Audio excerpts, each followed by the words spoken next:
पीले दांत वाली बहू। रंजना कभी ब्रश नहीं करती थी। उसे कितनी बार उसके माँ बाप ने डांटा, लेकिन उसका कोई असर उस पर होता ही नहीं था, जिस कारण से उसके दांत पीले पीले हो जाते हैं। शादी के बाद अरे बहू, वैसे तो तुझ में कोई कमी नहीं है, पर तेरे दांत दांत इतने पीले कैसे हैं बेटा? कैसे मतलब? कोई सर्जरी थोड़ी ना कराई है। वो तो क्या नाम, मैं ब्रश नहीं करती थी तो पीले हो गए। अब क्या करूं? आप कहें तो लाल करवा लूं या फिर काले? यार ये क्या है, क्यों माँ से लड़ रही हो? लड़ रही हूँ? अरे मैं लड़ रही हूँ या ये बोल रही है कि दांत पीले हैं, पीले। अरे तपस्या थोड़ी ना की है इन्हें पीले करने के लिए। बकायदा ब्रश नहीं किया है 20 साल तक, तब जाकर। छी, कैसी बात कर रही हो? ये उस वक्त तो पीले नहीं थे जब हम लोग तुम्हें देखने आए थे। अरे तब साफ करवा लिया होगा डेंटिस्ट के पास जाकर। अब देखो कैसे पीले पीले लग रहे हैं। रंजना सास की तरफ गुस्से से देखती है। फिर शुरू हो गई पीले पीले पीले। अरे पीले तो तब भी थे जब मेरे हाथ का रसगुल्ला उड़ा उड़ा कर खा रही थी और बोल रही थी, लड़की नहीं गुणों का खजाना दे रहे भाई साहब आप।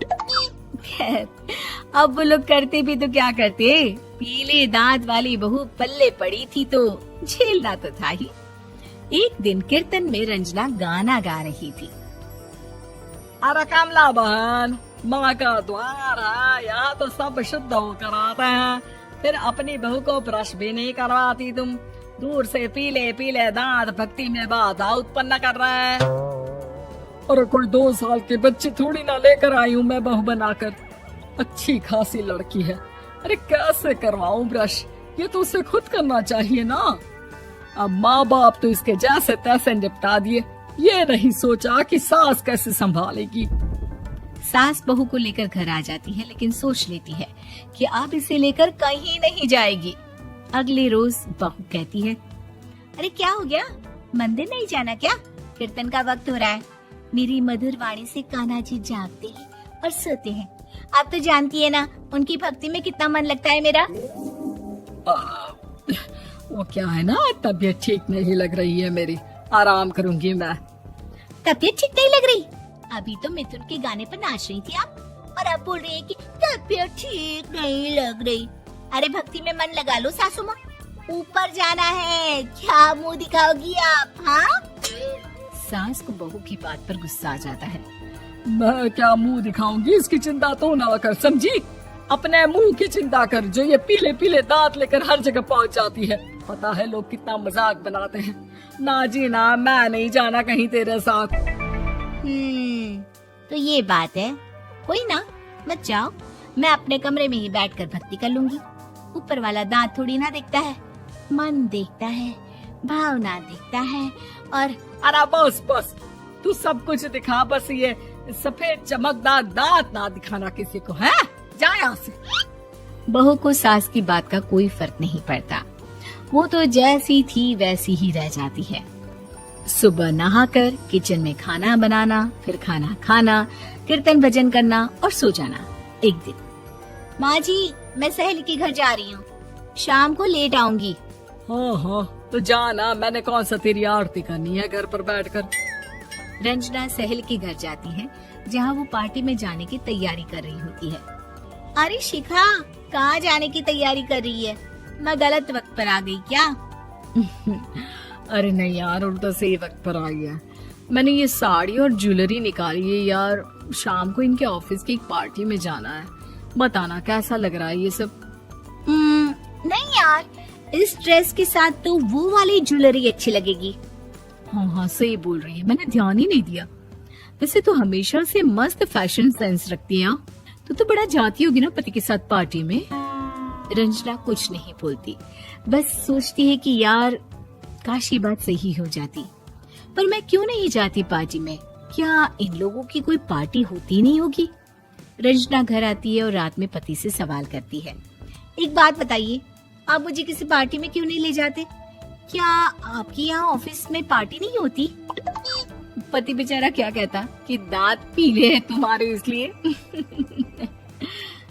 अरे कोई पार्टी होती नहीं हम लोगों के ऑफिस में, तो कहाँ से लेकर जाऊं? और मार्केट, मॉल, कहीं वीकेंड घूमना, कहीं तो। अरे यार सारे हफ्ते में एक छुट्टी मिलती है, तो सोचता हूँ कि आराम ही कर लूं। क्यों? रंजना मन मार के रह जाती है। पहले कभी सास के साथ मंदिर जाया करती थी, लेकिन वो भी सास ने ले जाना बंद कर दिया। घर बैठी बैठी रंजना बोर हो जाती है। तभी उसे आइडिया आता है और वो मायके जाने का सोचती है। सासू माँ, 2 दिनों के लिए मम्मी के घर जा रही हूँ। अच्छा ठीक है, आराम से जा। और हाँ, माँ से कुछ अच्छी आदत सीख कर आना कि कैसे शरीर के हर भाग की तरह दांतों की सफाई भी जरूरी होती है, समझी? शुरू हो गई ना आप। वो लोग आपकी तरह नहीं है कि छोटी छोटी बात का बतंगड़ बना दे। उन लोगों के लिए मैं मायने रखती हूँ, ना कि मेरे पीले पीले दांत। रंजना माँ को बिना बताए उन लोगों को सरप्राइज देती है, लेकिन जैसे ही वो दरवाजे पर पहुँचती है, अंदर देखती है कि घर वाले कहीं जा रहे होते हैं। अब माँ, काश रंजना दीदी के दांतों वाली प्रॉब्लम नहीं होती, तो वो भी हम लोगों के साथ चलती ना बुआ जी की बेटी की शादी में।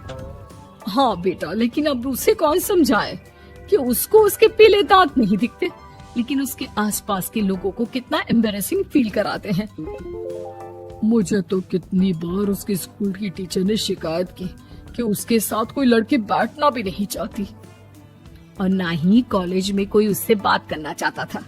लेकिन पता नहीं क्यों उसे ये बात समझ में ही नहीं आती। कोई कमी नहीं है उस लड़की में, बस यही कि दांत पीले हैं। वो तो भला हो जीजा जी और उनकी माँ का, जो दीदी को जैसी है वैसे ही रखा हुआ है। रंजना को अपने घर वालों की बात सुनकर बहुत दुख होता है। वो सोचती है कि वो क्या करे, लेकिन फिर वो सीधा डेंटिस्ट के पास जाती है, अपने दांत चमकाती है और कसम खाती है कि वो रोज ब्रश करेगी। अरे क्या हो गया? तुम तो 2 दिनों के लिए गई थी ना, पर कोई ना, अच्छा है, चलो आ गई तो। रंजना सास के सामने आकर खड़ी हो जाती है और पूरी स्माइल करती है, उसके चमकदार दांतों को दिखाती हुई। हैं? चले मंदिर? माँ, मुझे माफ कर दीजिए, मैंने आप लोगों को बहुत एम्बैरेसिंग फील करवाया। मैं आज से रोज ब्रश करूंगी।